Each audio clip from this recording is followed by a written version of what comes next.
Sunlight வந்து அதிகமாக கிடைக்கிற கண்ட்ரீஸில் நம்ம இருந்தாலும் இன்னுமே விட்டமின் டி டெஃபிஷியன்சி வந்து அதிகமாகவே இருக்குது. ரீசன்ட் ஸ்டடீஸில் 1 பில்லியன் பீப்புளுக்கு மேலே வேர்ல்டு வைடில் விட்டமின் டி டெஃபிஷியன்சி இருக்குதுன்னு சொன்னால் நம்புவீங்களா? விட்டமின் டி வந்து ஒரு கொழுப்பில் கரைகிற விட்டமின். அது மட்டும் இல்லாமல் 750 மில்லியன் வருஷத்துக்கு முதலே ஒரு உருவான ஓமோன் அப்படின்னு விட்டமின் டியை சொல்கிறாங்க. எல்லோரும் நினச்சிக்கிட்டு இருக்காங்க விட்டமின் டி டெஃபிஷியன்சி வந்து நம்மளோட போன் ப்ராப்ளம்ஸை மட்டும்தான் ஏற்படுத்தணும். இல்லை, நமக்கு கேன்சரில் இருந்து, இதய நோயில் இருந்து, இரத்த அழுத்தம், மன அழுத்தம், அது மட்டும் இல்லாமல் சர்க்கரை வியாதி எல்லாத்தையுமே கட்டுப்படுத்துறது இந்த விட்டமின் டி.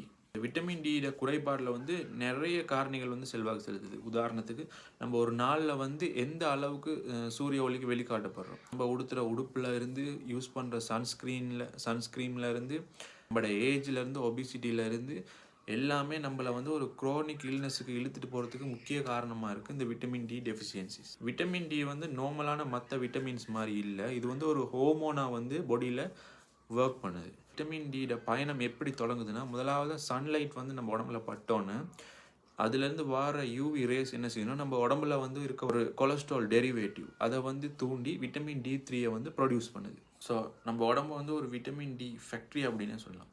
விட்டமின் டியில் வந்து 2 வகை இருக்குது. ஒன்று விட்டமின் D2, இன்னொன்று விட்டமின் D3. விட்டமின் D3 அப்படின்னா என்னென்னா, இது வந்து டிரெக்டாக நம்ம சன்லைட் அப்படி இல்லாட்டி ஃபேட்டி ஃபிஷ் அப்படின்னா கொழுப்பு நிறைந்த மீன் உணவுகள்லேருந்து நம்ம எடுத்துக்கலாம். பட் இந்த D2 வந்து நம்ம வந்து மஷ்ரூம் அப்படி இல்லாமல் பிளான்ட் சோர்ஸ் அதுகளில் இருந்து தான் நமக்கு இந்த D2 கிடைக்கும். எப்படி பார்த்தாலும் இந்த ஹியூமன் ஃபங்க்ஷனுக்கு வந்து இந்த விட்டமின் D3 தான் ரொம்பவே ஹெல்ப்ஃபுல்லாக இருக்குது. அடுத்து உருவான இந்த விட்டமின் D3 பிளட்டில் வந்து டிரான்ஸ்போர்ட் ஆகி டிரெக்டாக எங்கே போகும்னா லிவருக்கு போகும். லிவரில் வந்து அதோட வடிவத்தை சேஞ்ச் பண்ணும். 25 ஹைட்ராக்சி விட்டமின் டியாக வந்து மாறும். இந்த விட்டமின் தான் நம்மளோட பிளட் டெஸ்ட். அப்போ நம்ம டாக்டர்கிட்ட போய் பிளட் டெஸ்ட் பண்ணி விட்டமின் டி டெஃபிஷியன்சி நமக்கு இருக்கா இல்லையான்னு பார்த்தோம்னா இந்த லிவரில் மாறி இருக்க இந்த விட்டமின் டி காம்பவுண்ட் தான் நமக்கு வந்து விசிபிளாக இருக்கும்.